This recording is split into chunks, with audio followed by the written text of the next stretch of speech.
ఎక్కడో దూరానున్నా చుక్కలే విన్నా గాని కదిలించలేదా కాస్త కూడా నీ మనసుని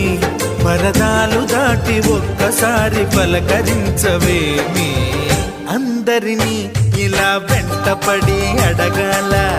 సరదాగా నువ్వే ఎదురైతే సరిపోదా నిద్రపోతున్న రాత్రి నడిగా గుడ్డికి చేరిన గువ్వల నడిగా